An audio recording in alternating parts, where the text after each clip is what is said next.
આપણે આપણો કાર્યક્રમ આગળ વધારશું.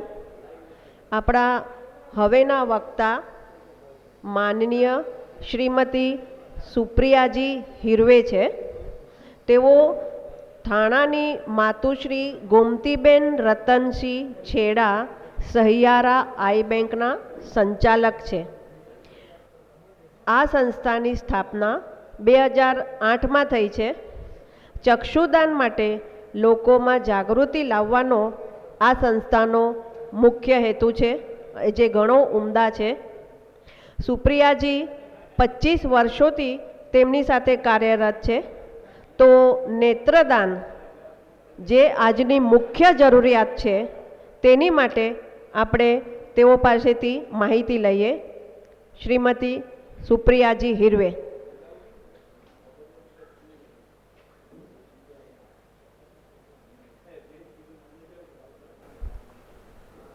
હેલો. અહીં ઉપસ્થિત મંચ પરના બધા મહાનુભાવો અને શ્રોતાગણને સૌથી પહેલાં મારા જય શ્રી કૃષ્ણ. અને રસિકભાઈ અને જે સહકાર્યકર્તાઓ છે જેમણે અહીંયા આજે અમને અહીંયા આવવાનો મોકો આપ્યો અને નેત્રદાન માટે તમારા આગળ જાગૃતતા લાવવા માટેનો મને જે અવસર આપ્યો છે એ માટે હું બધાની આભારી છું.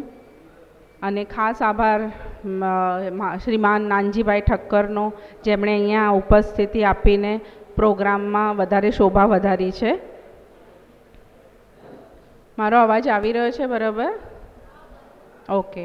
તો આપણે છે ને પહેલાં હું ટૂંકમાં જ બતાવીશ, કારણ કે જેમ શ્રીકાંતભાઈએ કીધું એવી રીતે કે આપણે આગળ સમય ઓછો છે, તો એક ડોક્યુમેન્ટરી છે નાનકડી જે 4 મિનિટની છે.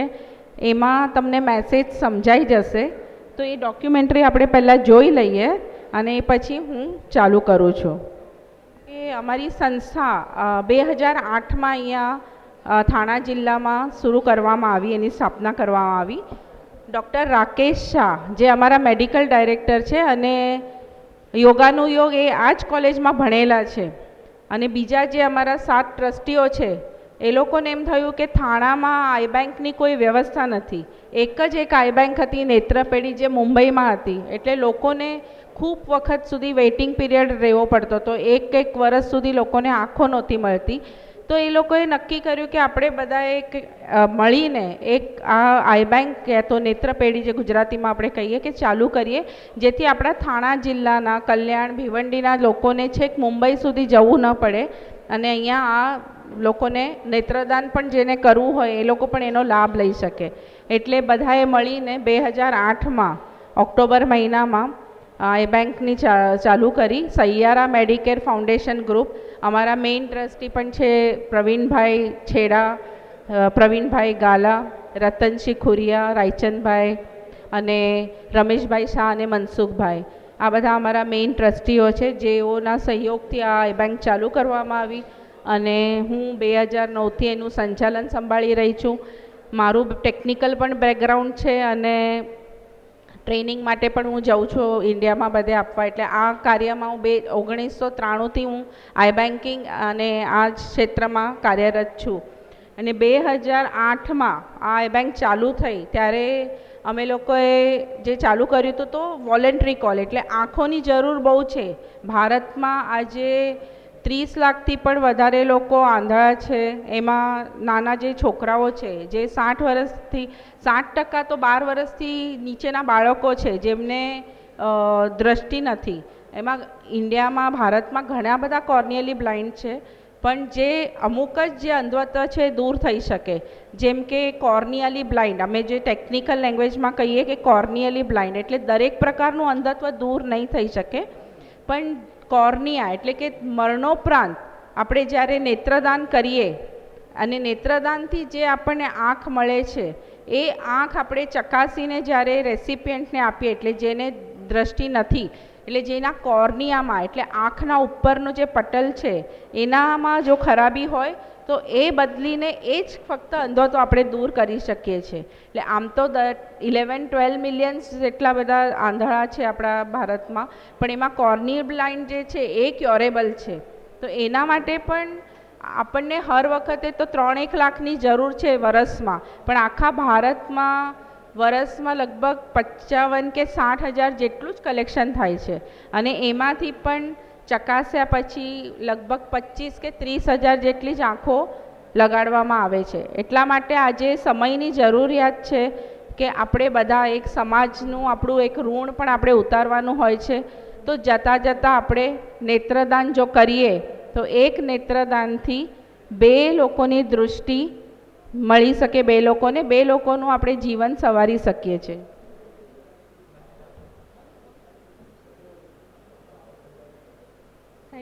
નહીં નહીં ઓકે, નો પ્રોબ્લેમ, ચાલશે. હું નથી ચાલુ થયું, ડોક્યુમેન્ટરી હતી એક સરસ હતી, નાના બાળકની હતી કે એ બાળક જોવે છે કે રસ્તામાં એક માણસ જે ચશ્મા પહેરીને લાકડી લઈને લઈ જાય છે, એને ક્રોસ કરવા માટે મદદ કરવાની જરૂર પડે છે. તે બાળકના માનસ ઉપર પણ એની અસર થાય છે અને સ્કૂલમાં જઈને એના ટીચર સાથે વાત કરે છે. તો આપણે બધા તો અહીંયા આજે આટલા બધા પુખ્ત છીએ, આપણને સમજ પડે છે, તો આપણે આ એક કામ કેમ ન કરી શકીએ? આજે શું કામ જરૂર છે? લોકોને એમ થશે કે મારે શું કામ જરૂર છે, પણ જેમ મેં એમ કીધું કે આપણે દરેક જણ સમાજના ઋણી છીએ, તો આપણે જતાં જતાં આપણે બી સમાજને કંઈક આપવું જોઈએ. એટલા માટે આપણે દરેકે નેત્રદાનનો સંકલ્પ કરવો જરૂરી છે. આજે કવિઓએ બહુ બધા ગીતો લખ્યા છે નેત્ર ઉપર. આપણા ગુજરાતીમાં બી ગઝલ છે, એ બધી ફેમસ ગઝલ છે, નયનને બંધ રાખીને, યા તો હિન્દી પિક્ચરમાં પણ ઘણા બધા આંખો ઉપર ગીતો લખાયા છે, કવિઓએ લખ્યું છે રચના. કારણ કે આ ઇન્દ્રિય જે છે બહુ જ સેન્સિટિવ ઇન્દ્રિય છે. અને અત્યારે હું તમને લોકોને બધાને એમ પણ કહું કે તમે લોકો 1 કલાક આંખો બંધ રાખીને બેસી રહો. તમારે લોકોએ આંખો નથી ખોલવાની, એને બદલામાં અમે તમને 1-1 લાખ રૂપિયા આપશું. રાખશો તમે કોઈ આંખો બંધ? તો જસ્ટ ઇમેજિન કરો કે જે લોકોને દેખાતું નથી, જે લોકો બીજા ઉપર ડિપેન્ડન્ટ છે, એમાં એવા બધા બાળકો છે જે લોકો સ્કૂલમાં નથી જઈ શકતા, જે લોકો ભણી નથી શકતા. અહીં એવી માતાઓ છે જે અમુક છોકરીઓ છે એમને લગ્ન નથી થઈ શકતા, એ લોકો કોર્નિયા બ્લાઇન્ડને લીધે ઘણી વખત વ્હાઇટ કલરની છારી આવી જતી હોય, એટલે બહાર ઘરની બહાર પણ ન નીકળતા હોય, કારણ કે એ લોકોને સમાજમાં શરમ આવતી હોય કે અમને દેખાતું નથી, અમારે હાથ પકડીને જવું પડે છે. અને કુપોષણ હોય તો એવી ઘણી બધી પ્રોબ્લેમ્સ હોય છે જેને લીધે લોકો બહાર જતાં શરમાતા હોય છે, યા તો બીજા ઉપર એ લોકોને ડિપેન્ડન્ટ રહેવું પડે છે. એટલા માટે આપણે નેત્રદાન કરવાની જરૂર છે. હવે તમને એમ થશે કે નેત્રદાન કરવા માટે જરૂર છે, આપણા ભારતમાં ઘણા બધા છે, અને કઈ રીતે કરવું? તમારા અહીંયા કોઈએ કર્યું છે નેત્રદાન? અહીંયા કોઈ ફેમિલી મેમ્બરમાં કોઈએ નેત્રદાન કર્યું છે? સરસ, પેલા બેને, વેરી ગુડ, વેરી ગુડ. એટલે તમને ખ્યાલ છે, એટલે અહીંયા ઉપસ્થિત સારી વાત છે કે એ બધા જે છે અહીંયા દાતાઓ, એના માટે એક જોરદાર તાળીઓ વગાડો પહેલાં, કે એમણે આ એક સામાજિક કામ કર્યું છે અને ખૂબ જ સારું કામ કર્યું છે. આજે એમના પ્રિયજનની આંખોથી ક્યાંય ને ક્યાંય કોઈ પણ 2 જીવન આ સરસ એવી દુનિયા જોઈ શકતા હશે. તો નેત્રદાન આપણે કરવું હોય તો કઈ રીતે કરવું? ઘણા લોકોને એમ થાય કે અમને ખબર જ નથી કે અમારે કઈ રીતે કરવું. અમને ઈચ્છા હતી, અમારે કરવું હતું, પણ અમે ક્યાં કરીએ? એટલે લોકોને એની પણ જાગૃતતા નથી. તો બહુ જ સરળ છે કે જ્યારે બી તમારે નેત્રદાન કરવું હોય, આપણા ઘરમાં ક્યારેક આવી દુઃખદ પ્રસંગ થાય ત્યારે આપણા કોઈ બી પ્રિયજનને ગુમાવવું એ હંમેશા દુઃખદ ઘટના છે. કોઈને એનાથી આનંદ થતો નથી. એ વખતે આપણે ડઘાઈ જઈએ છીએ, મૂંઝવણમાં હોઈએ છીએ, આપણે દુઃખી હોઈએ છીએ. તો આપણને યાદ પણ નથી આવતું કે આપણે નેત્રદાન કરવું. જો તમારા પ્રિય વ્યક્તિએ અગર નેત્રદાનનો સંકલ્પ પણ કર્યો હોય તો પણ આપણે એ ટાઈમ પર ભૂલી જઈએ છીએ કે આપણે એમની ઈચ્છા પૂરી કરવાની છે. તો સૌપ્રથમ તો અહીંયા જે અમારું ટેબલ પણ પાછળ છે, તો એના ઉપર બધી માહિતી ભરી છે. હું અહીં ઉપસ્થિત દરેક લોકોને કહીશ કે તમે લોકો પ્લેજ ફોર્મ ભરો, એટલે તમે ફોર્મ ભરીને રાખો, અને જ્યારે પણ આવી રીતે કોઈ પણ ગેધરિંગ હોય ત્યારે તમે તમારા જે પ્રિયજન છે, આપ્તજન છે, એને કહો કે આ મારી અંતિમ ઈચ્છા છે, તો ઈચ્છા પૂરી કરવાનું કામ તમારા ઉપર છે. એટલે 5-6 મહિને, સપોઝ આજે મેં પત્ર ભરી રાખ્યું, પણ મારું મૃત્યુ 2 વર્ષ પછી યા તો 20 વર્ષ પછી થશે, તો ત્યાં સુધી તો કોઈને યાદ નહીં રહે. એટલે આ આપણી જે ઈચ્છા છે એ આપણે વારંવાર અગર આપણા પ્રિયજન યા તો આપણા મિત્ર પરિવાર આગળ પ્રગટ કરતા રહીએ તો એ ટાઈમ પર, કારણ કે એ ટાઈમ પીરિયડ છે બહુ ક્રુશિયલ છે, કારણ કે નેત્રદાન આપણે 4 થી 6 કલાક મૃત્યુ પશ્ચાત 4 થી 6 કલાકની અંદર કરવાનું રહે છે. અને જેટલું જલ્દી તમે નિર્ણય લેશો તો જ આઈ બેંક ટીમ આવશે અને નેત્ર ઘરે આવીને લઈ લેશે, યા તો હોસ્પિટલમાં અગર ડેથ થઈ હોય તો હોસ્પિટલમાં પણ એ લોકો અમારી ટીમ આવીને નેત્ર લઈ જશે. અને જો લેટ જેમ થશે, કારણ કે આ જે છે એકદમ નાજુક પારદર્શક પડદો છે કે જે અમે એ લોકો એક દ્રાવણમાં નાખીએ છીએ, એમાં દ્રાવણમાં એ 4 થી 14 દિવસ સુધી સારો રહે છે. એટલે જેટલું જલ્દી આપણે નેત્રપેઢીને ફોન કરશું અને જેટલા જલ્દી આપણે નેત્રદાન કરશું તો એ નેત્રની ક્વોલિટી સારી રહેશે અને સામે જે આપણે રેસિપિયન્ટને આપશું એ લોકોને એનાથી સારું દેખાશે. બીજી એક વાત મહત્ત્વની કે તમને એમ થશે કે ભાઈ રાતના ડેથ થયું તો અમે કઈ રીતે બોલાવીએ, પણ નેત્રપેઢી જે બી છે હંમેશા 365 દિવસ 24 કલાક કાર્યરત હોય છે. સૈયારા આઈ બેંકના અમારા 3 નંબર છે અને એ 3 નંબર અહીંયા પણ ડિસ્પ્લે કરેલા છે, અમારા ત્યાં સામે ફોર્મ્સ છે એમાં પણ છે. ક્યારે પણ કોઈ પણ ટાઈમ પર તમે નેત્રદાન કરવું હોય તો તમે અમને ફોન કરી શકો છો. અમારી ટીમ તમને આન્સર દેશે. અમે જે ટેકનિકલ અમુક વસ્તુઓ હોય છે કે શું બીમારી થઈ હતી એ બધું અમે પૂછીએ છીએ અને એ પછી અમારી ટીમ તરત જ રવાના થઈ જાય છે. અને આ આખી પ્રક્રિયાને અગર ઘરે હોય તો અમે તમને ઇન્સ્ટ્રક્શન્સ આપશું કે ચલો હવે આપણે નેત્રદાન કરવાનો સંકલ્પ કર્યો, કઈ રીતે કરવું. જે બી નજીકની આઈ બેંક હોય એને તમારે પહેલાં કોલ કરવાનો છે. હવે તમને એમ થશે કલ્યાણમાં છે તો કલ્યાણમાં અમે તરત થાણાથી આવી જઈએ તો અમારું કલ્યાણમાં પણ સેન્ટર છે. એ તો કોઈ કહેશે કે અમે બોમ્બેમાં છીએ તો ત્યાં પણ અમારા સેન્ટર્સ છે. યા તો તમે ગૂગલ પર, આજે ગૂગલ પર બધું ઇઝીલી મળી જાય છે, તો જે પણ નિયરેસ્ટ આઈ બેંક હોય એને તમે કોન્ટેક્ટ કરો. નિયરેસ્ટ આઈ બેંક એટલા માટે કારણ કે આપણે આગળ 6 થી 8 કલાકનો જ સમય છે, એટલે આઈ બેંક ટીમ જલ્દી પહોંચી શકે અને નેત્ર લઈ શકે. જેને વધે આપણો જે એમ છે કે આપણે રેસિપિયન્ટને સારી દ્રષ્ટિ આપીએ, જેને દેખાતું નથી એ લોકોને સારું દેખાય, એ આપણો મેઇન એમ છે. તો એટલા માટે જલ્દીમાં જલ્દી તમારે નજદીકની નેત્રપેઢીને તમારે સંપર્ક કરવો બહુ જરૂરી છે. હવે એના પછી આપણે કહીએ કે ઠીક છે ચલો હવે નક્કી તો કરી લીધું, તમે સંકલ્પ તો કરી લીધો, પણ આપણે એની ગુણવત્તા પણ સારી રાખવાની છે. તો તમારે શું કરવાનું છે?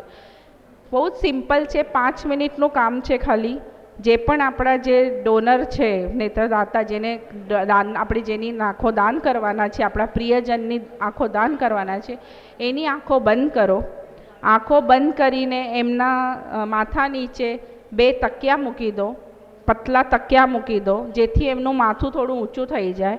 આ એટલા માટે કારણ કે ઘણી વખત આપણે કાર્ડિયક પેશન્ટ્સ હોય છે અને એ લોકો લોહી પાતળું થવાની દવાઓ લેતા હોય છે, તો એ લોકોનું જ્યારે આપણે આંખો કોર્નિયા અમે લોકો કાઢીએ તો થોડું લોહી નીકળે. તો એ લોહી પછી નીકળે તો આપણને કોઈ દિવસ ગમે નહીં કે આપણા પ્રિયજન છે તો એ લોકોનો ચહેરો વિદ્રુપ થાય, એ આપણને ના ગમે. એટલા માટે લોહી ન નીકળે અને યા તો ઓછું નીકળે એટલા માટે અમે અમારી ટીમ જ્યાં સુધી આવે તમારા ઘરે યા તો હોસ્પિટલમાં ત્યાં સુધી તમે 2 તકિયા નીચે મૂકી દો. આંખો બંધ કરીને એના ઉપર આપણા ઘરમાં સ્વચ્છ રૂમાલ હોય તો એને ભીનો કરો. અગર આઈસ પેક હોય ઘરમાં યા તો ક્લીન મેડિકેટેડ કોટન હોય તો કોટન ભીનું કરીને પાપણો ઉપર મૂકી દો. ફેન હોય તો ફેન બંધ કરી દેવાનો. કેમ? કારણ કે આ જે કોર્નિયા છે એ બહુ જ 12 to 13 mm એટલો થીન ડેલિકેટ ટિશ્યુ છે, એટલે એ જો ફેન ચાલુ હશે તો ડ્રાય થઈ જશે, સુકાઈ જશે, આંખ સુકાઈ જશે અને સુકાઈ જશે તો એની ગુણવત્તા ઓછી થઈ જશે. એટલે ફેન બંધ કરો. અગર આપના ઘરમાં એસી હોય તો એસી ઓન કરી દો, જેને લીધે મોઇશ્ચર જળવાઈ રહેશે અને આંખોની ગુણવત્તા સારી રહેશે. અને તમારા જે ફેમિલી ફિઝિશિયન હોય, ફેમિલી ફિઝિશિયનને ફોન કરો. એ આવીને જ્યાં સુધી સૌથી મહત્ત્વની વાત જે આ છે કે ડેથ સર્ટિફિકેટ, એટલે લોકોને એમ મિસકન્સેપ્શન હોય છે કે ડેથ સર્ટિફિકેટ તો સ્મશાનમાંથી આવશે, તેને તો 2 દિવસ થઈ જશે, તો ત્યાં સુધી અમે કેવી રીતે ડોનેટ કરીએ? પણ નહીં, આપણને એ ડેથ સર્ટિફિકેટની જરૂર નથી. આપણને તમારા ફેમિલી ફિઝિશિયન, જે આપણા ડૉક્ટર હોય, હંમેશા આપણી ટ્રીટમેન્ટ લેતા આપણા ફેમિલી ડૉક્ટર છે, એને તમારે ફોન કરવાનો છે. એ ફેમિલી ડૉક્ટર આવીને આપણને ડેથ સર્ટિફિકેટ આપે છે. એ ડેથ સર્ટિફિકેટની ઉપરનું જે કોઝ ઓફ ડેથ લખેલું હોય એ પોર્શન આઈ બેંકને તમારે વોટ્સઅપ કરવાનું છે. અને ત્યાં સુધી અમે તમારી સાથે વાત કરીને, તમારા ડૉક્ટર સાથે વાત કરીને મેડિકલ હિસ્ટ્રી લેવાની પ્રયત્ન કરી લઈએ છીએ, જાણકારી કરી લઈએ છીએ. અમારી ટીમ પણ ત્યાં સુધી અમે રેડી કરી લઈએ છીએ. એના માટે તમારે અમને 2 નંબર્સ આપવા પડે, લોકેશન તમારું આપવું પડે, તમારું એડ્રેસ અમને આપવું પડે. બીજી કંઈ મેડિકલ હિસ્ટ્રીના રિપોર્ટ્સ હોય તો એ પણ અમે લઈ લઈએ, કારણ કે થોડુંક અમે તમને પૂછશું ક્વેશ્ચન્સ, પણ એ ટાઈમ પર અમને તમારા લોકોનો સહકાર જરૂરી હોય છે, કારણ કે આપણે દ્રષ્ટિ આપવી છે. દ્રષ્ટિ સાથે આપણે એ લોકોને કોઈને આપણે કોઈ બીમારી નથી આપવી. એટલા માટે આપણે ગુણવત્તાવાળી આંખો આપવા માટે આ બધી પ્રોસેસ કરવી પડે છે. અને તમે ડેથ સર્ટિફિકેટની જેવી કે કોપી અમને આપો કે અમારી ટીમ રવાના થઈ જાય, ઘરે હોય તો ઘરે આવી જાય, અને હોસ્પિટલમાં હોય તો હોસ્પિટલમાં આવી. હોસ્પિટલમાં યા તો ઘરે આ આખી પ્રક્રિયાને, જે આખી આંખો કાઢવામાં નથી આવતી, પહેલાંના જમાનામાં આખી આંખો કાઢવામાં આવતી હતી, એટલે લોકોને એમ હતું કે ચહેરો વિદ્રુપ થઈ જાય. આજે નેચરલી આપણા કોઈ પણ પ્રિયજનનો ચહેરો વિદ્રુપ થાય આપણને ન ગમે. આપણે કારણ કે એને અંતિમ આપણે દર્શન લઈને આપણે એને હંમેશા આપણા મેમરીમાં, આપણી યાદોમાં રાખવાના છે, કારણ કે જે વ્યક્તિ આપણા સાથે સતત રહેતું હતું એને આપણે આજ પછી ક્યારેય નથી જોઈ શકવાના. એટલે અંતિમ ક્ષણમાં આપણે કોઈ દિવસ નહીં ચાહીએ કે આપણને આપણો ચહેરો આપણા પ્રિયજનનો ખરાબ થાય. તો એટલા માટે આપણે એ ટાઈમ પર અમે લોકો પહેલાં આંખો જે નીકળતી હતી, તે હવે જે ઇન્ટરનેશનલ ટેકનિક યુઝ થાય છે એમાં ખાલી કોર્નિયા જ લેવામાં આવે છે. એટલે ઉપરનો પારદર્શક પટલ, જે તમને કોઈને ખબર પણ નહીં પડે, ટીમ આવીને ખાલી પારદર્શક પટલ, જે એના માટે અમારી જે ટીમ છે એ લોકોને ખાસ ટ્રેનિંગ આપવામાં આવી છે, એ લોકો સર્ટિફાઈડ છે, અને એ લોકો આવીને આ અડધો કલાકની અંદર આ પૂરું કામ કરી લે છે. અને એની સાથે સાથે કોર્નિયા, જે આંખ આપણે છે એ અમે જે દ્રાવણમાં લઈએ છીએ એની સાથે અમે થોડું બ્લડ પણ લઈએ છીએ, બ્લડ ટેસ્ટ કરવા માટે. HIV, HbS, HCV અને VDRL, જે આ ગવર્મેન્ટ તરફથી આ બધા નોર્મ્સ છે કે આ અમારે કમ્પલસરી લેવાનું જ હોય છે. અમારી આઈ બેંક પણ ખુદ પોતે ગવર્મેન્ટ રજિસ્ટર્ડ છે. અમારું લાઇસન્સ હર 5 વર્ષે રિન્યુઅલ થતું હોય છે. ગવર્મેન્ટના લોકો આવીને અમારી આઈ બેંકનું ઇન્સ્પેક્શન કરતું હોય. અને અહીં મને બહુ હર્ષ થાય છે કે અમારી આઈ બેંકને મહારાષ્ટ્રની બેસ્ટ આઈ બેંકનો એવોર્ડ પણ મળી ચૂક્યો છે. આજે જે 2008માં અમે જર્ની ચાલુ કરી હતી, ત્યારે પહેલા મહિનામાં અમે 2008 ઓક્ટોબરથી લઈને 48 જ ચક્ષુઓ અમે જમા કરી શક્યા હતા. અને આજે એ સંખ્યા જે અમારી છે એ અમારી 9000 ઉપર પહોંચી ગઈ છે. અને અમે અત્યાર સુધી 5500 લોકોને અમે દ્રષ્ટિ આપી શક્યા છે. એટલે આ કાર્યમાં જેમ બધાએ કહ્યું અહીંયાના કે એક નાનજીભાઈએ કે ટીમ વર્ક, એટલે સૈયારા અને અમારી ટીમ, જે અહીંયા અમારી પ્રતીક્ષા અને અભિજીત, એ લોકો બી આવ્યા છે, અને બીજા પણ મારા બધા જે ટીમ મેમ્બરો છે, જે અમે બધા 24 કલાક ક્યારે પણ હું ફોન કરું તો એ લોકો ફોન ઉપાડે છે. એટલા એ લોકો માટે પણ એક મોટી તાળી. જે અભિજીત છે અમારો, એ રિકવરી ટેકનિશિયન છે, એટલે જ્યારે રાતના કોલ આવે, તમે મને કોલ કરો તો હું મેડિકલ હિસ્ટ્રીને બધું સ્ક્રીનિંગ કરું, યા તો પ્રતીક્ષા. પણ જે આંખો કાઢવા માટે જે જાય છે અભિજીત, એવી રીતે મારા બીજા 2 છોકરાઓ છે, એ લોકો જઈને ઘરેથી અડધી રાતે પણ તમે એને કોલ કરો તો એ ઊભા થાય અને ક્યારેય ના પાડે. એટલે એક જોરદાર તાળીઓ એ લોકો માટે, કે જે વિના 365 દિવસ 24 કલાક ગમે ત્યારે જો આઈ ડોનેશનનો કોલ આવે તો એ કરવા માટે એ લોકો તૈયાર રહેતા હોય છે. એટલે આ પ્રક્રિયા થઈ તમારા ઘરે યા તો હોસ્પિટલમાં નેત્રદાન નેત્રો આપણી કલેક્ટ કરવાની. એ પછી એ આઈ બેંકમાં લાવવામાં આવે છે. આઈ બેંકમાં પણ અમે કુલ કોલ્ડ ચેઇનમાં અમે એને લઈ આવીએ છીએ. અને એ પછી આઈ બેંકમાં અમારા અમુક મશીન્સ છે, એ મશીન્સ ઉપર એની ચાસણી કરવામાં આવે છે. એ ચાસણી કર્યા પછી અગર એની ગુણવત્તાને તપાસીને બધું લખવામાં આવે છે, બધા ફોર્મ્સ ભરવામાં આવે છે. પછી બ્લડ ટેસ્ટ, જેમ મેં કીધું એમ બ્લડ ટેસ્ટ કરવામાં આવે છે. એ બધામાં અગર બધું સરખું હોય, વ્યવસ્થિત હોય, તો અમારી પાસે ગવર્મેન્ટની વેઇટિંગ લિસ્ટ હોય છે. એ વેઇટિંગ લિસ્ટ પ્રમાણે અમે ડૉક્ટર જે હોય, એના પેશન્ટ હોય, એને ડૉક્ટરને ફોન કરીએ, એમને કહીએ કે આવી રીતે આંખ આવી છે, તમારા પેશન્ટનો નંબર આવ્યો છે, એટલે જો એ હા પાડે તો એ પેશન્ટને કોર્ડિનેટ કરીએ. ડૉક્ટર, પેશન્ટ અને આઈ બેંક, આ ત્રણેયનું કોર્ડિનેશન થાય. એ પછી પેશન્ટ આઈ બેંકમાં આવે અને આવીને ચક્ષુ જે અમારા તપાસેલા હોય અને ચાસણી કરેલા હોય એ ચક્ષુ લઈ જાય અને જ્યાં બી હોસ્પિટલમાં ડૉક્ટર હોય એમની ત્યાં જઈને એમની સર્જરી થઈ જાય અને એમને દ્રષ્ટિ આવે. દ્રષ્ટિ એટલે આમ પિક્ચરમાં દેખાય રીતે તરત ના આવી જાય, વાર લાગે. આપણા હિન્દી પિક્ચરમાં બહુ સારું છે કે તરત જ ચલો પટ્ટી કાઢીને તરત આંખોમાં રોશની આવી ગઈ. અને જીવતા જીવતા પણ તમે નેત્રદાન ન કરી શકો. નેત્રદાન મૃત્યુ પશ્ચાત જ થાય. જીવતા જીવતા આપણે સંકલ્પ કરી શકીએ પણ જીવતા જીવતા આપણે એકચ્યુઅલમાં નેત્રદાન ન કરી શકીએ. એટલે દેખાવામાં એ લોકોને 3 થી 6 મહિના લાગી જતા હોય છે. પણ જ્યારે એ લોકોને દેખાવા લાગે છે અને જ્યારે રેસિપિયન્ટ છે જે લોકો અમારા આઈ બેંકમાં આવે યા તો ફોન પર અમને આવીને મળે ને જ્યારે જે આનંદ એ લોકો અમને હોય છે, જે દેખી નથી શકતા આટલી સુંદર દુનિયા, અને પછી એમના જીવનમાં જે બદલાવ આવે છે એ બદલાવ જોઈને અમે બહુ ખુશ થઈ જઈએ છીએ કે ચલો ક્યાંક તો અમારો ભાર છે, અમે ક્યાંક તો કડી બન્યા છે સર્જન અને આ રેસિપિયન્ટની વચ્ચે. તો અહીંયા અમે ખાસ એક રેસિપિયન્ટને અમારા બોલાવ્યા છે જે તબસ્સુમ કરીને એક આપણી નાની બેબી છે અને એની મમ્મીને મેં ખાસ બોલાવી છે ભિવંડીથી, જેનું ઓપરેશન કર્યું છે, જેને અમારા આઈ બેંકમાંથી કોર્નિયા મળ્યો છે. એને હું કહું છું કે 2 મિનિટ આવીને એનું મનોગત અહીંયા વ્યક્ત કરે.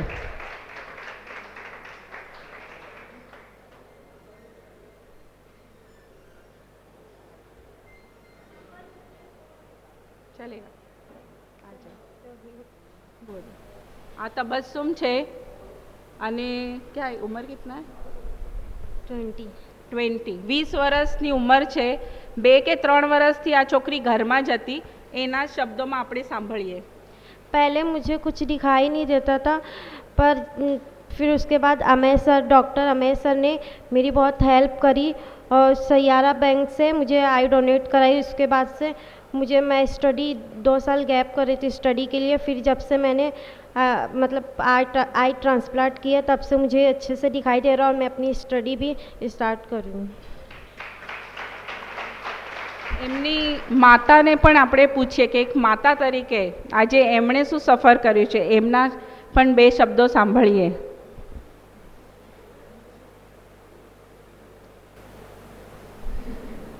अस्सलाम वालेकुम. मेरी बच्ची ऐसे घर पे पड़ी थी.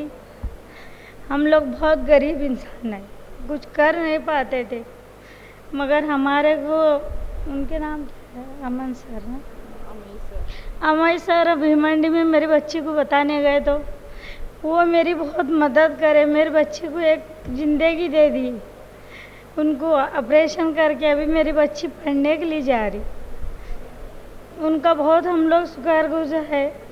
उनके लिए हम लोग रात दिन दुआ करते हैं कि मेरी बच्ची को उनको ज़िंदगी दे दी.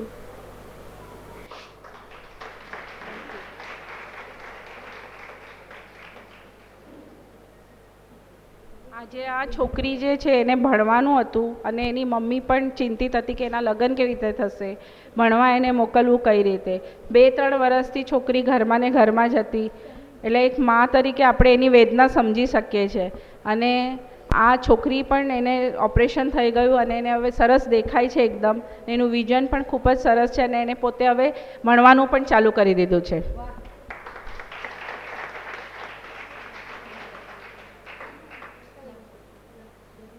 આપણે તબસ્સુમજીનું ફૂલથી સ્વાગત કરશું અને સન્માન કરશું. વર્ષાબેન અને ઉષાબેન એમનું સન્માન કરશે. ભાવનિક એવા જે પ્રસંગ આપણે મરણોત્તર અને ઘણી બધી વસ્તુઓની સારી એવી ગુણો લઈને આપણું જીવન સમૃદ્ધ કરવા માટે આપણે આજે આટલો મોટો કાર્યક્રમ રાખેલો છે કે જેની આપણે ઘણી બધી વખત વિચાર ન કરેલો હોય, પણ આવા જે પ્રસંગ આપણે જોઈએ આપણને આમાંથી કાંઈક બોધ મળે. આજે બહુ ઓછી સંખ્યામાં છીએ પણ અમારે ત્યાં એમ કહેવાય કે દર્દી ભેગા કરવા કરતાં, ગર્દી ભેગી કરવા કરતાં દર્દીને ભેગા કરો તો તમારા એક માણસ કરતાં વધારે એ માણસો ઘણું કામ મોટું કરી શકે. आपके लिए बहुत बहुत शुभकामनाएं. आपकी आगे की ज़िंदगी बहुत अच्छी हो, उसके लिए हमारे सबकी तरफ से हम लोग आपको दुआ देते हैं, बहुत दुआ देते हैं। हाँ जी, अम्मी जान की भी हम लोग ये उनका भी स्वागत करते हैं।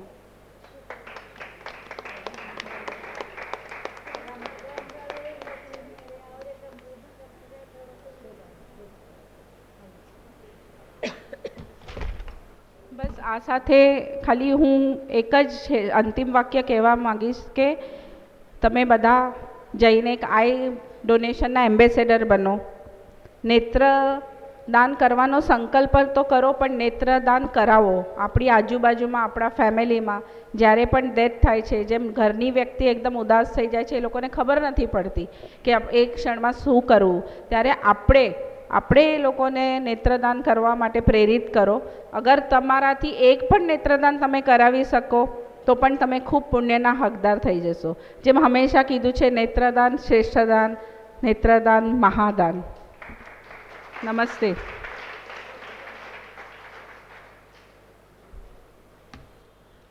સુપ્રિયાજી, આટલી સુંદર અને સચોટ શૈલીમાં રજૂઆત કરી અને બધાને જ લાગણીશીલ બનાવી દીધા છે.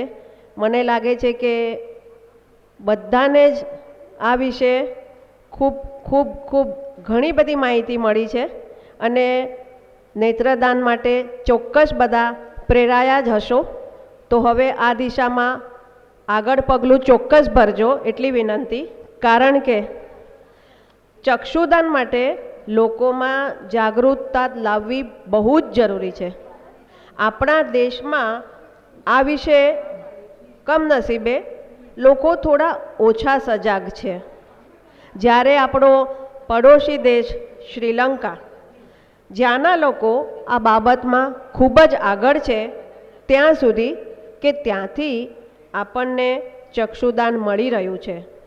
તો આટલો નાનો દેશ થઈને આપણને મદદ કરે તો એ આપણા માટે એક વિચારવા જેવી બાબત તો છે જ ખરું ને. તો આપ સૌ આ દિશામાં વિચારીને આગળ પગલું ભરો. સુપ્રિયાજીનું સન્માન શ્રીમતી રશ્મિબેન ઠક્કર કરે છે. જોરદાર તાળીઓથી એમને વધાવી લેજો.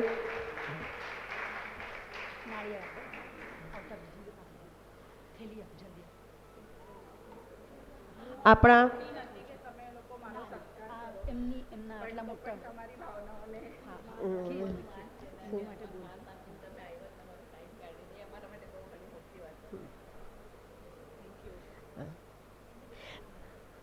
આપણા હવે પછીના વક્તા છે ગૌ સેવક શ્રી લક્ષ્મીનારાયણજી ચાંડક.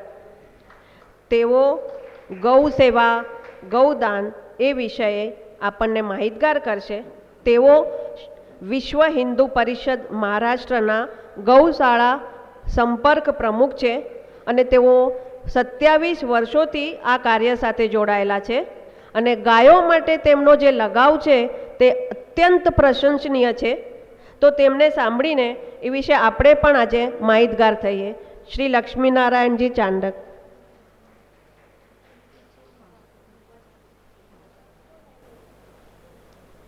एक बार बोलिए भारत माता की, गौ माता की।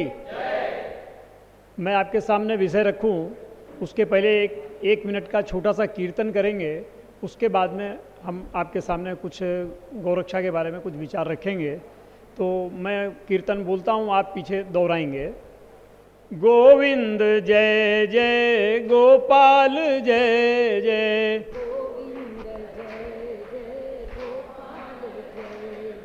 राधा रमण हरि गोविंद जय जय.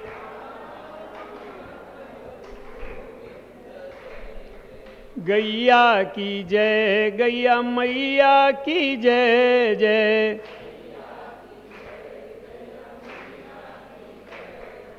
गैया चरैया कन्हैया की जय जय.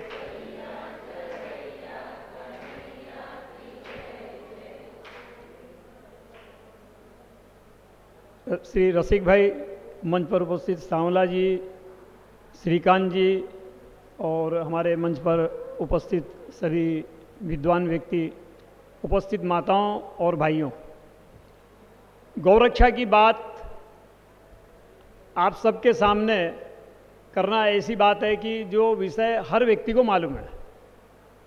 गाय के बारे में सभी जानते हैं, गऊ को हमारी भारतीय संस्कृति में माँ बताया गया है। हिंदू समाज के जितने पंथ हैं, भारत के जितने पंथ हैं, भारत के पंथ ध्यान दीजिएगा, सभी पंथों में गाय को माँ बतलाया गया है। आज देश के अंदर माँ बोलने वालों के देश में कानून बन गया है गौरक्षा का। महाराष्ट्र में कानून बन गया है, गुजरात में बन गया, भारत के ज़्यादातर राज्यों में कानून बन गया है। उसके बावजूद जैसे महाराष्ट्र में 2015 में कानून बन गया गौ हत्या का, गौ हत्या नहीं हो सकती, उसके बावजूद हमारे देश में मुंबई में आज भी गौ हत्या होती है। मुंबई के कई क्षेत्र मुझे मालूम है जहां पर अभी भी गौ हत्या हो रही है। कारण क्या है? हमारे मुंबई के अंदर या महाराष्ट्र में या देश में हजारों लाखों मंदिर, मंदिरों के हजारों लाखों ट्रस्टी, और जहां पर प्रतिदिन संत लोग, जब संतों की कथा होती है, हजारों लोग बैठे रहते हैं और गाय की चर्चा होती है तो गौ माता की जय होती है, तो उसके बावजूद भी वो गोवंश की हत्या क्यों हो रही है?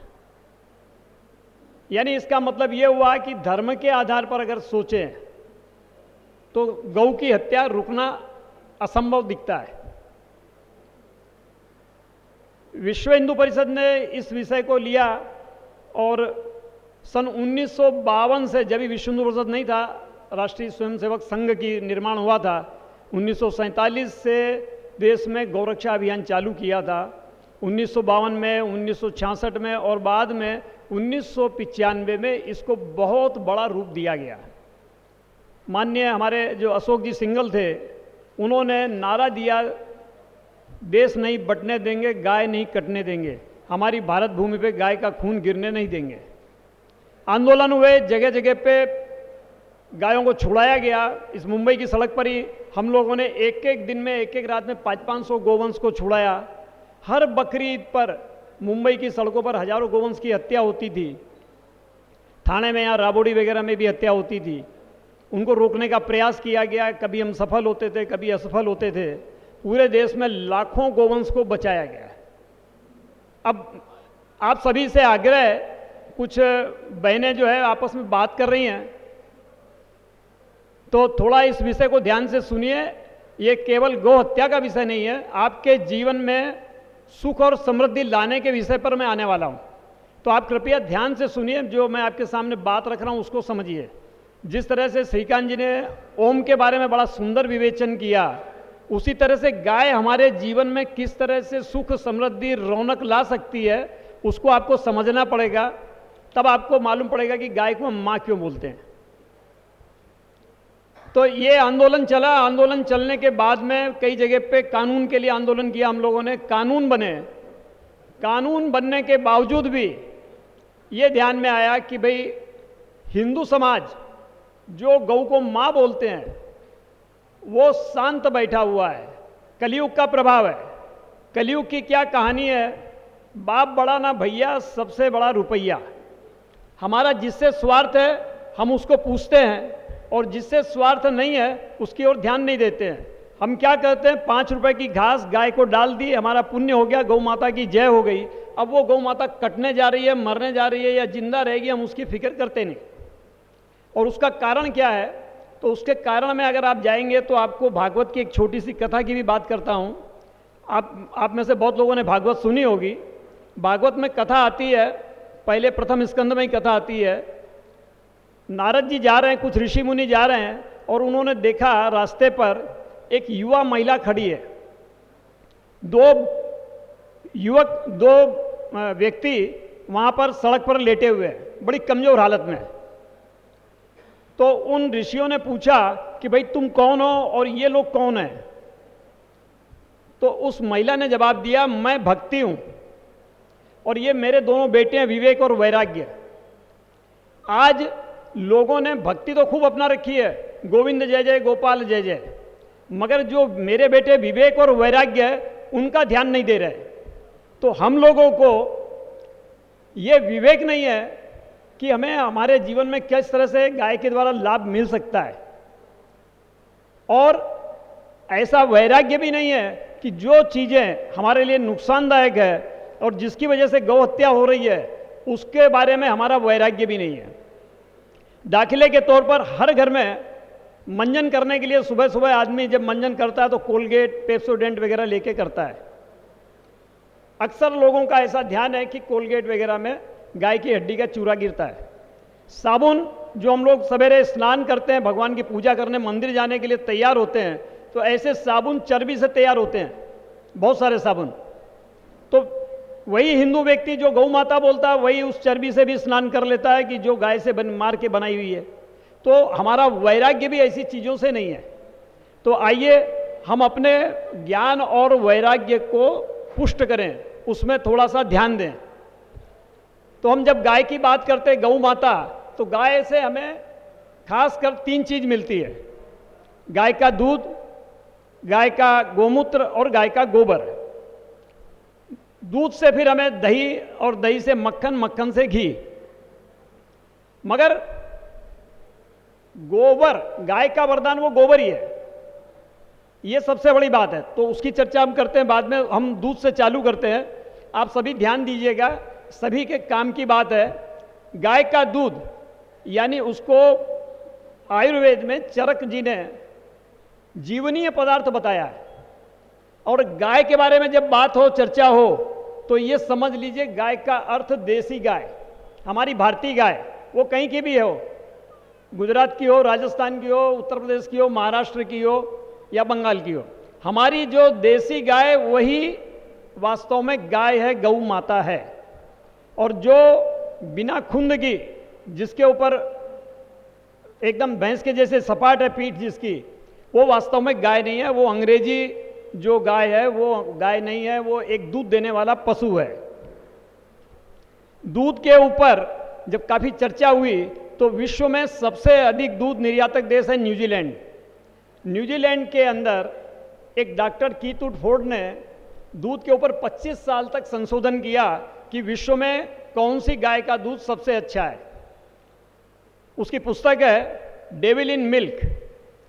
उसमें उन्होंने वर्णन किया है कि सबसे अच्छा अगर दूध है तो ये भारतीय उपमहाद्वीप की जो गाय हैं, भारत, पाकिस्तान, श्रीलंका वगैरह, यहाँ की गाय का दूध दुनिया का सबसे अच्छा दूध है। उसका नामकरण उन्होंने किया A2 मिल्क। और जो उनकी जो अंग्रेजी गाय होल्स्टीन या जर्सी वगैरह, उसके दूध को नाम दिया A1 मिल्क। A1 दूध पीने से कई तरह के रोग पैदा होते हैं। ये कौन बोल रहा है? न्यूजीलैंड का प्रसिद्ध पशु वैज्ञानिक। और भारतीय गाय का दूध पीने से कई तरह के रोग नष्ट होते हैं, शरीर को ऊर्जा मिलती है, ताकत मिलती है। ये बात बताई कीथ वुडफोर्ड ने, और वो पुस्तक उपलब्ध है। तो हमारी जो गाय है, इस गाय का दूध दुनिया का सबसे अच्छा दूध है। यहाँ पर माताएं काफ़ी संख्या में हैं, माताओं को विशेष ध्यान देना चाहिए। आज हम मुंबई या ठाणे में जहाँ भी रह रहे हैं, इन शहरों में भगवान की कृपा से शुद्ध देसी गाय का दूध भी यहाँ पर उपलब्ध है। तो आप पता करिए, अपने घर में शुद्ध देसी गाय का दूध मंगवाइए। वो दूध पीने से, आपके पीने से, आपके बच्चों के पीने से ज़बरदस्त स्वास्थ्य में लाभ होता है। उसके साथ में छोटे बच्चों को अगर देसी गाय का दूध मिलता है तो दिमाग तेज होता है। आप में से काफ़ी लोग गौशाला में गए होंगे, वहाँ पर अगर आप देखेंगे, अगर 20-25 गाय है और गाय का बछड़ा है, एक तरफ 20-25 भैंसें हैं और उसका पाड़ा है। अगर 20-25 गाय है और बछड़े को छोड़ दिया, भले ही वो 10-15 दिन का, महीने भर का होगा, छोड़ते ही वो तुरंत अपनी माँ के पास पहुँच जाता है। पहचान लेता है उन 25 गायों में से एक ही रंग की है, गिर गाय है या सफ़ेद रंग की कांकरेज है, तो बछड़ा तुरंत उनमें से ढूंढ करके अपनी माँ के पास पहुँच जाता है। मगर आप पाड़े की तरफ जब ध्यान देंगे, भैंस के पाड़े की तरफ, कम से कम 3-4 भैंसों की लात खाने के बाद में उसको अपनी माँ मिल पाती है। तो ये कारण क्या है कि गाय के बछड़े में जो स्मरण शक्ति है वो गाय के द्वारा उसको मिली हुई है और वो स्मरण शक्ति और किसी जानवर में उतनी नहीं है जितनी गाय में है। तो जो चीज़ बछड़े में जिस तरह की प्रफुल्लता है, बछड़ा पैदा होते ही घंटे 2 घंटे में उछलना चालू कर देगा, किंतु भैंस के पाड़े को पकड़ पकड़ के उठाना पड़ता है, वो जल्दी से उठ नहीं पाता है। तो ये जो चीज़ है ये गाय के दूध में भी आती है। हमें हमारे बच्चों को अगर चपल बनाना है, तेजस्वी बनाना है, तो उसे गाय का दूध पिलाइए। और अगर मंदबुद्धि बनाना है, कमज़ोर रोगी बनाना है, तो भैंस का दूध पिलाइए। ये शास्त्र में भी लिखा हुआ है, आयुर्वेद में भी लिखा हुआ है। ये मेरे मन की बात नहीं बता रहा हूँ, ये तो अपन लौकिक जो हम देख रहे हैं वो तो बता ही रहे हैं, मगर आयुर्वेद में भी लिखा हुआ है कि भैंस का दूध बुद्धि को मंद करता है और गाय का दूध बुद्धि को तेजस्वी बनाता है। तो आप सभी संकल्प करें कि मेरे घर में देसी गाय का दूध आवे, और ऐसी 3-4 आज डेयरी उपलब्ध है जो आपको देसी गाय का दूध आपके घर पे पहुंचा सकती है। तो एक तो ये बात हुई। दूसरी बात, दूध के बाद में दूध से बना दही और दही से बना मक्खन। आप सभी ने, बहुत सारे लोगों ने कृष्ण भगवान की कथा सुनी होगी कि भगवान ने माखन चोरी की थी वृंदावन में। अब वो ब्रज में माखन चोरी क्यों की, क्या कारण था? बच्चों को अगर मक्खन खिलाया जाए बचपन में तो दिमाग उनका तेज होता है, उनका विकास अच्छा होता है। तो अगर विकास अच्छा होगा, बच्चे का दिमाग तेज होगा, तो बड़ा होकर वो होनहार बनेगा और अपने जीवन को सफलतापूर्वक जिएगा। इसको इंगित करने के लिए भगवान श्री कृष्ण ने माखन चोरी का कार्यक्रम किया और लोगों के ध्यान में लाया कि मक्खन बच्चों के लिए एक जबरदस्त लाभदायक चीज़ है। मक्खन के साथ में गाय का दही, गाय की छाछ। गाय के छाछ के बारे में आपको मैं बताऊं, जब मक्खन दूध को दही बनाने के बाद में उसको बिलो करके मक्खन निकाल लेते हैं और जो छाछ बचती है उसका प्रयोग कुछ विद्यालयों में बच्चों पर किया गया। कुछ बच्चों को दूध दिया गया और कुछ को छाछ पिलाई गई। आपको सुनकर ताजुब होगा कि जिन बच्चों को छाछ दी गई उनका विकास जोरदार हुआ। कारण क्या है कि छाछ की वजह से जो भी हम भोजन करते हैं सारे भोजन का अच्छी तरह से पाचन हो जाता है, और जब शरीर में भोजन का पाचन होता है तो शरीर का विकास होता है, कई तरह के रोग होते हैं वो ठीक हो जाते हैं और जो रोग आते नहीं। तो गाय की छाछ का इतना बड़ा महत्व है, तो इसलिए गाय की छाछ का भी सेवन अपने घर में हम लोगों को करना चाहिए। अब तीसरी चीज, अब दही के छाछ बनी, मक्खन बना, और मक्खन को तपाने के बाद में गाय का घी। गाय का घी आयुर्वेद में उसको आयु की संज्ञा दी गई है, यानी हमारी जो आयु है वो गाय का घी का उसका नाम दिया गया है। अब गाय का घी इतना जबरदस्त है। माता जी आपके काम की बात हो रही है, आप अगर, अरे मैं आपके सामने कुछ आपके काम की बात कर रहा हूँ, थोड़ा बाद में बात कर लीजिए। आपके पोते पोती होंगे, उनको सबके लिए अच्छी चीज़ बता रहा हूँ। गाय का घी दुनिया का सर्वोत्तम पदार्थ है मनुष्य के जीने के लिए। सैकड़ों रोगों को ठीक करने की ताकत गाय के घी में है। डॉक्टर, एलोपैथी के डॉक्टर भले ही बोले कि गाय ये घी मत खाओ, वो मत खाओ, किंतु जिनके जीवन में युवा अवस्था से लेकर और जब तक जीते हैं अगर वो जमकर घी खाते हैं कोई तरह के रोग नहीं आते हैं। मगर खाने का तरीका हमें मालूम होना चाहिए। घी खाना है तो कभी भी गर्म चीज़ के साथ में खाइए। घी खा करके या घी की मिठाई खा करके ठंडा पानी या ठंडे पदार्थ वो नहीं लेना चाहिए। ये ध्यान रखिए, घी का मतलब बाजार का घी नहीं है, देसी गाय का बिलोने से निकाला हुआ घी। अगर प्रतिदिन व्यक्ति सेवन करता है तो हार्ट अटैक कभी नहीं आ सकता, ब्लॉकेज कभी नहीं होगा, कैंसर नहीं होगा, बहुत सारे रोग नहीं होंगे, जोड़ों के दर्द नहीं होंगे। घी खाने से इतना बड़ा लाभ है। अब कभी कभी ये होता है कि भाई घी बहुत महंगा है, तो घी केवल नाक में डालने से 4 बूंद घी गरम करके घी को गरम किया जाए और उसको रोज नाक में डाला जाए तो शरीर के 90 रोगों में लाभ होता है। 1-2 उदाहरण मैं आपके सामने दूं जो मैंने जीवन में देखे। मेरे पिताजी आज से करीब 10 साल पहले अचानक मैं अपने कुछ कार्यक्रम से थोड़ा देरी से घर पे गया, रात को 10 बजे घर पे पहुंचा, दरवाज़ा उन्होंने ही खोला। खोलते ही वो बोले कि ये क्या हो रहा है, तो मैंने पूछा क्या हो रहा है, तो फिर बोले ये क्या हो रहा है। तो यही बात वो 10 बार दोहरा रहे। तो मैं पूछने के बाद फिर मुझे लगा कि कुछ तो भी गड़बड़ हुई इनके दिमाग में, बार बार एक ही बात दोहरा रहे हैं, ये क्या हो रहा है, ये क्या हो रहा है। तो उस दिन उनका शाम के समय का उपवास था, सवेरे भोजन किया था, अमावस्या का दिन था, और शाम को वो दूध ही पीते अमावस्या के दिन। तो हमने श्रीमती जी को पूछा, भाई इनको दूध पिला दिया क्या? बोले हाँ पिला दिया। तो हमने उनको जाके पूछा दूध पी लिया आपने? अरे बोले कब पिया दूध? हमने कहा ये तो वो बोल रहे हैं कि दूध पिला दिया, ये बोल रहे कब पिया, कौन झूठ कौन से, अभी क्या बोलूँ मुझे तो मालूम नहीं। सवेरे हम लोगों ने साथ में ही भोजन किया था बैठ करके, मेरे पिताजी ने और मैंने। तो हमने पूछा सवेरे आपने भोजन वगैरह किए लिया आज? तो बोले आज तो सवेरे भोजन ही नहीं किया।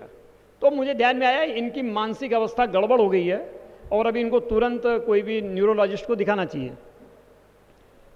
मेरे परिचित बहुत सारे डॉक्टर वहाँ पर मलाड में मैं रहता था, तो 5-7 डॉक्टरों को फ़ोन किया। भगवान की कृपा ऐसी हुई, एक भी डॉक्टर का फ़ोन नहीं लगा आधा घंटे तक, 10:30 बज गए।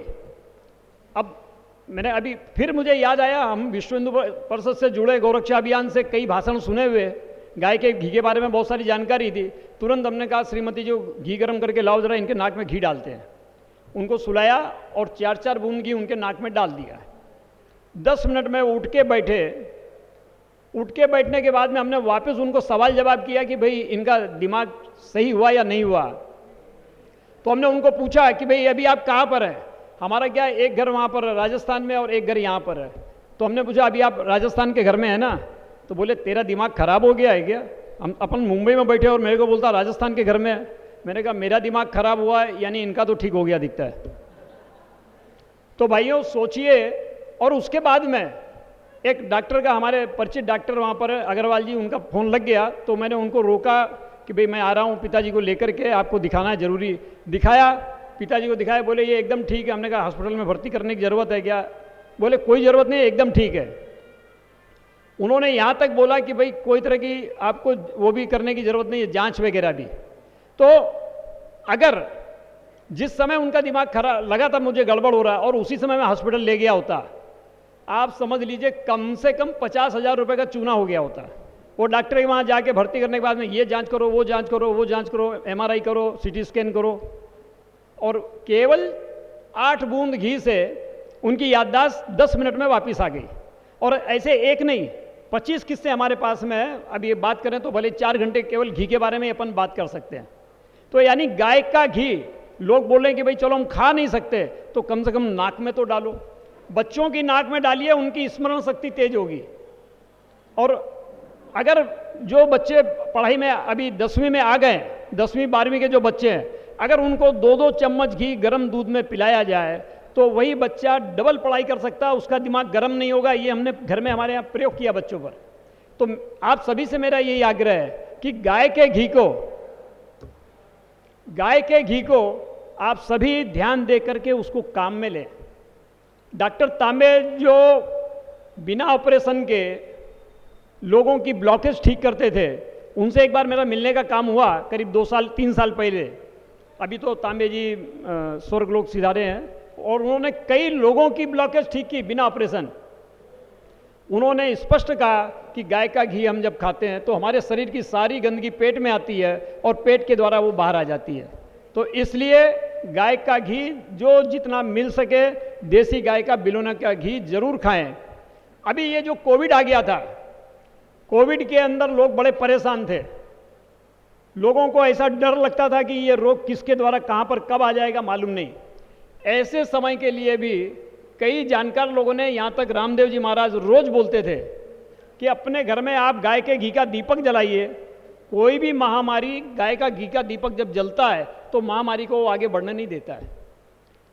दूसरी एक चीज़ और है, ये गाय का घी लाभ क्यों करता है नाक में डालने से? तो ये घी की विशेषता ऐसी है कि गाय का घी जब जहाँ पर जाता है भारी मात्रा में ऑक्सीजन को खींचना अपनी तरफ। तो इसलिए एक जो स्वास्थ्य के बारे में जब चर्चा शुरुआत हुई कि भाई हम सभी स्वस्थ रहें, कोई भी रोग को हम नष्ट कर सकें, ऐसी हमारी ताकत बने। रामदेव जी महाराज इसके बारे में कई बार बोलते हैं, मैंने उनको पिछले 2-3 साल से सुना और प्रयोग में भी किया तो एक जो चीज़ आपके सामने बता रहा हूँ एक गाय से अलग हट करके भी है, किंतु ध्यान देने लायक बात है। आपके शरीर में कोई भी रोग हो, कैंसर तक हो, आप केवल प्राणायाम से उसको ठीक कर सकते हैं। और ऐसे उदाहरण वाले कुछ लोगों से मैं मिला, फिर हमने भी 1-2 लोगों पर प्रयोग किया, तो उनका कैंसर में जबरदस्त लाभ हो गया और वो अपने काम धंधे पे चालू हो गए। तो प्राणायाम, जो 2-3 तरह के प्राणायाम बहुत सारे लोग जानते भी होंगे, अनुलोम विलोम, कपालभाति और भस्त्रिका, मगर प्राणायाम करने के पहले अगर आपने गाय का घी गर्म करके 3-3 बूंद नाक में डाल लिया, या जैसे श्रीकांत जी ने बताया ओंकार धुन लगाने की, उसके पहले आपने नाक में अगर गाय का घी डाल दिया, तो आपकी जो ताकत है वो और कई 50 गुना बढ़ जाएगी। क्योंकि नाक में घी डालने से प्राणायाम में क्या होता है, भारी मात्रा में ऑक्सीजन अंदर जाती है और उसकी वजह से हमारे सारे रोग दूर होने चालू हो जाते हैं। कि आप गाय का घी नाक में डालेंगे तो आपकी वो ताकत और 50 गुना बढ़ जाएगी। ज़्यादा मात्रा में ऑक्सीजन गाय का घी खींचता है और प्राणायाम के माध्यम से भी आप ऑक्सीजन ज़्यादा मात्रा में अंदर ले रहे हैं। तो ये बताया गया है कि भाई more oxygen no disease, less oxygen more disease, ऐसा अंग्रेजी में रामदेव जी कई बार बोलते हैं। तो आप सभी ध्यान दीजिए, ये सबके काम की बात है। कोई भी रोग कभी भी हो जाए, और ऐसी एक महिला से हमारी बात हुई थी जिनको डॉक्टर ने बताया था कि ये 15 दिन की मेहमान है और अब आप इनको घर पे लेके जाइए। उनकी रीढ़ की हड्डी गल गई। रीढ़ की हड्डी गलने का मतलब आदमी ना तो बैठ सकता है और ना खड़ा हो सकता है।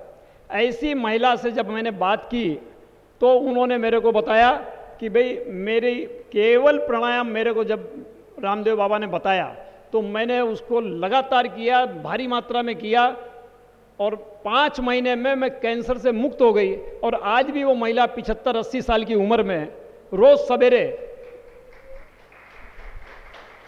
ये गंवार पाठे का, ये एलोवेरा का रस और ये गेहूं के जवारे का रस लेकर के कैंसर के रोगियों का इलाज करने सवेरे रोज 8 बजे निकल जाती है 75 साल की उम्र में। वो महिला ने एक वाक्य बोला, मुझे ऐसा लगता है कि हर घर में, हर विद्यालय में और हर मंदिर में वो वाक्य लिखना चाहिए। खास करके सांवला जी के लिए वो वाक्य बहुत जरूरी है। सांवला जी काफ़ी सेवा करते हैं बीमारों की। वो वाक्य उस महिला ने बताया, जो व्यक्ति जमकर योग करेगा वो कभी रोग से नहीं मरेगा। आदमी को मरना तो निश्चित है, मगर रोग से मरना वो गलत है। तो जो व्यक्ति, यहाँ पर जो भी लोग बैठे हैं, मेरा सभी से आग्रह है कि अपने जीवन में आप समय निकाल करके 1 घंटा, क्योंकि ज़्यादातर मुझे वरिष्ठ नागरिक ही दिख रहे हैं यहाँ पे, तो वरिष्ठ नागरिकों को अगर लाभ लेना है तो सुबह और शाम को 1-1 घंटा केवल 3 प्राणायाम, भस्त्रिका, अनुलोम विलोम और कपालभाति, ये करना चाहिए और गाय का घी नाक में लगाना चाहिए। तो वो महिला की बात मैंने एक हमारी जो संबंधी थी महिला जिनको कैंसर, उनको भी जवाब दे दिया था।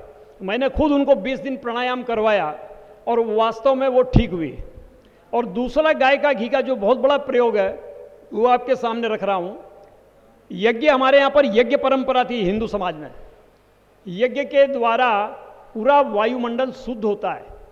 यज्ञ के द्वारा कई तरह के जो पाप हम लोगों से हो जाते हैं, ऐसा संतों ने बताया है। अगर आप यज्ञ करते हैं शुद्ध गाय के घी से, गाय के गोबर से और अच्छी संविदा से, तो आपके कई जन्मों के पाप भी कट सकते हैं।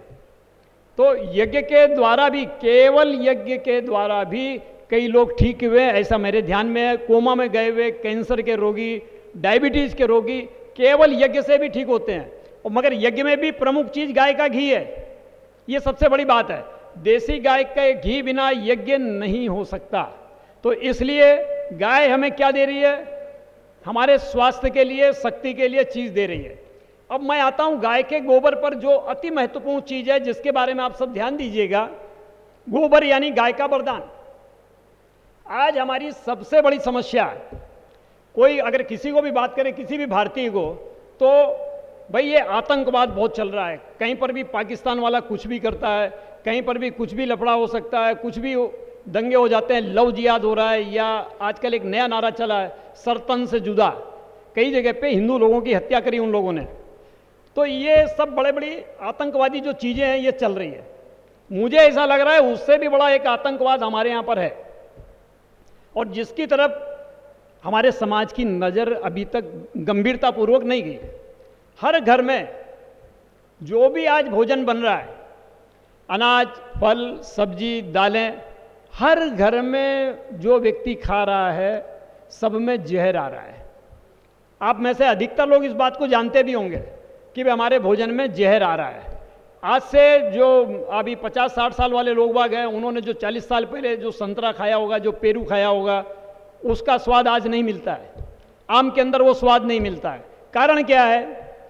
हमारा किसान भयंकर रूप से पेस्टिसाइड, भयंकर रूप से जहर, भयंकर रूप से यूरिया डाल रहा है, और उसके परिणाम स्वरूप जो हमें खाने को भोजन मिल रहा है वो भोजन जहरीला मिल रहा है, और उसका परिणाम किसानों पर भी हो रहा है।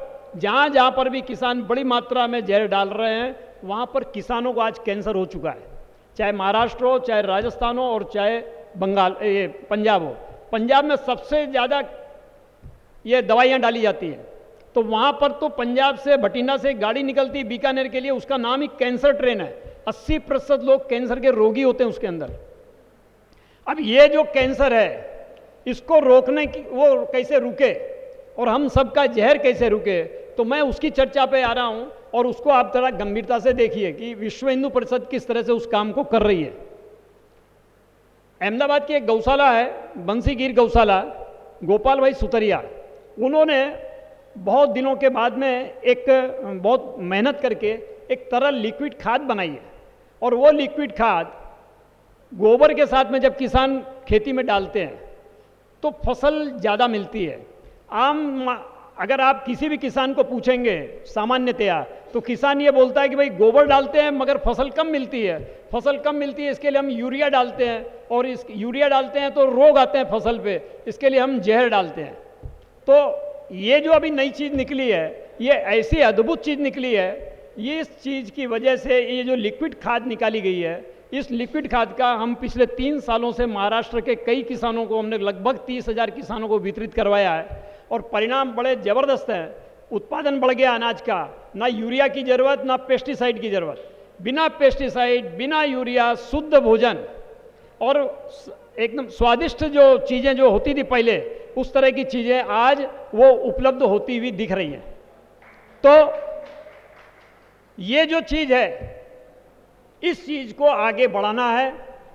गाय से जुड़ी हुई जितनी लाभ की चीज़ें उनको काम में लेना है, लोगों को बताना है, और उसके साथ में जो गौ हत्या भी हो रही है उसको भी रुकवाना है। आज हम लोग पूरे महाराष्ट्र सहित पूरे देश में हम लोगों की कानूनी टीम है, हमारे कार्यकर्ता बजरंग दल के जगह जगह पर कसाईयों से गाय छुड़ाने का, बचाने का काम अपना चालू है। और बचाने के साथ में, वो बचाने के बाद में मोदी सरकार ने एक बड़ा अच्छा काम किया। 2017 में कानून बहुत ढीले ढाले थे, 2017 में एक इतना अच्छा कानून में बदलाव किया।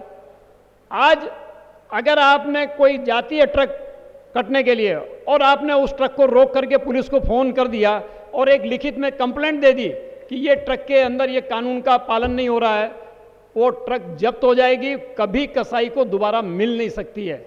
एक छोटी सी बात, हमको बस सिर्फ पुलिस को फ़ोन करना है, सूचना देनी है, और फिर वो ट्रक के अंदर जो गाय पकड़ी गई है, वो पकड़ी हुई गायों के चारे के लिए भी उस कसाई को दंड मिलेगा, उसकी ट्रकें छूटेंगी नहीं। हम लोगों के प्रयास से आज पूरे महाराष्ट्र में 200 ट्रकें कसाईयों की पड़ी पड़ी पुलिस स्टेशन में सड़ रही है। अगर कोई भिवंडी से अपने जुड़े हुए व्यक्ति होंगे ना, उनको आप बोलेंगे तालुका पुलिस स्टेशन में, वहाँ जाकर देखेंगे 10-12 ट्रकें सड़क पर खड़ी हुई सड़ रही हैं पिछले साल भर से। तो यानी विश्व हिंदू परिषद जो काम कर रही है, ये जो गाय के लाभ है, ये लाभ कब मिलेंगे? जब गाय जिंदा रहेगी, और गाय जिंदा रहने के लिए उसको कसाईयों से बचाना भी जरूरी है।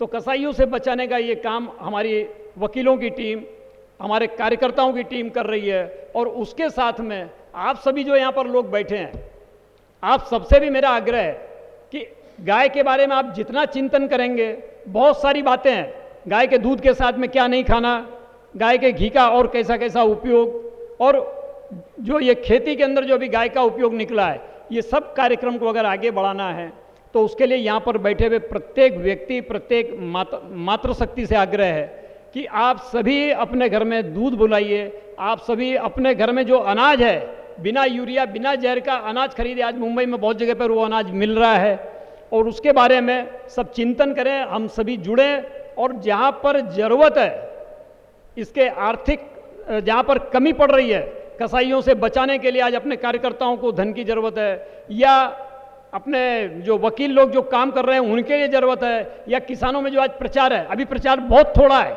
पूरे भारत में इसका प्रचार करना है, इतनी बड़ी अद्भुत चीज़ अपने हाथ में आई हुई है, तो उसके लिए कार्यकर्ता की भी ज़रूरत है। तो आप सभी उसमें चाहे मातृशक्ति हो या हमारे भाई लोग हों, सभी लोग यहाँ से जाने के बाद में नित्य गाय के बारे में चिंतन करें और चिंतन करके ऐसा कुछ निश्चित करें कि जैसे रसिक भाई ने आज यहाँ पर एक ये सभा बुलाई है, ऐसी सभाएं हर एक क्षेत्र में, हर एक उपनगर में हो, और सभी लोग अगर जागरूक होते हैं तो ये जो किसान काम कर रहे हैं, ये जो कार्यकर्ता काम कर रहे हैं, हम लोग भी उसके अंदर बहुत बड़ा योगदान उनको बचाने में दे सकते हैं। और ध्यान रखिए, गाय बची तो हमारा सारा जो धार्मिक कर्म कांड है वो सब गाय के ऊपर आधारित है। आपको यज्ञ करना है, आपको भगवान का पूजा पाठ करना है, आप वैष्णव मंदिर हो, जैन मंदिर हो, सब जगह गाय के दूध का उपयोग है। तो वो कब होगा? जब हमारे पास गाय होगी। अगर गाय ही नहीं है और वो जिस तरह से अभी कट रही है, अगर कटती चली जाएगी, आपको सुन करके बहुत तकलीफ होगी। आज विश्व में जो मांस एक्सपोर्ट होता है, हमारा भारत पहले नंबर पर है। मांस एक्सपोर्ट में भारत पहले नंबर पर है। कौन सा भारत है? जहाँ पर गाय को माँ बोला जाता है। मगर एक चीज़ ध्यान रखिए, मांस कैसे एक्सपोर्ट हो रहा है? मांस एक्सपोर्ट होने के लिए सबसे पहला नियम ये होता है कि भाई देश से गोमांस निर्यात हो सकता है कि नहीं। तो यहाँ पर बंदी लगी हुई है, गोमांस भारत से एक्सपोर्ट नहीं हो सकता है। किंतु भैंस के नाम पर गाय काट काट करके विदेश भेजी जा रही है। और गाय कटने का कारण फिर वही सरल बात है, हमें गाय की दूध की, गोबर की, गोमूत्र की लाभ की चीज़ें मालूम नहीं है, हम उस पर ध्यान नहीं दे रहे हैं। और ध्यान नहीं देने की वजह से आज बड़ी संख्या में गाय कट करके विदेश जा रही है भैंस के मांस के नाम पर। और इसको सबको अगर रोकना होगा तो प्रत्येक हिंदुस्तानी को, प्रत्येक हिंदू व्यक्ति को जागृत होना पड़ेगा। और जागृत होकर के हम जो भी इसके अंदर समस्या है उसके अंदर बैठ करके अगर चर्चा करेंगे तो बहुत बड़ा लाभ होगा। रसिक भाई ने आज हमें बुलाया इसके लिए, तो मुझे बहुत उनको धन्यवाद देता हूँ। आप सबने बहुत गौर से सुना, आप सभी को धन्यवाद देता हूँ। और एक आग्रह आपसे करता हूँ कि आप सभी यहाँ पर जो बैठे हैं, गाय के बारे में, जैसे गाय का दूध है, गाय के गोबर गोमूत्र है, घर में हम धूपबत्ती जलाते हैं तो गाय की गोबर की धूपबत्ती उपलब्ध है। ऐसी बहुत सारी चीज़ें हैं जिन्हें हम प्रयोग में लाएं। गाय के गोबर की साबुन है, गाय के गोबर का फेस पैक है, गोमूत्र की दवाइयाँ हैं। तो इन सब चीज़ों को आप काम में लें, ये संकल्प करें और गौ माता को बचाएं। गाय बची तो हमारा देश वापस एक बार फिर से पूरा खजाने वाला, स्वर्ण और मोती हीरे जवाहरातों से भरने वाला देश बनेगा, वापस सोने की चिड़िया बन सकता है। ये गाय के द्वारा हो सकता है। इसी बात के साथ मेरी बात को मैं विराम देता हूँ। एक बार बोलिए गौ माता की। एक प्रयोग आपको दिखाना था, तो हमारे कोई युवा साथी आप आएंगे क्या? आप ये बीच में बैठे हुए, अरे ये आपके बीच बगल में, बगल वाले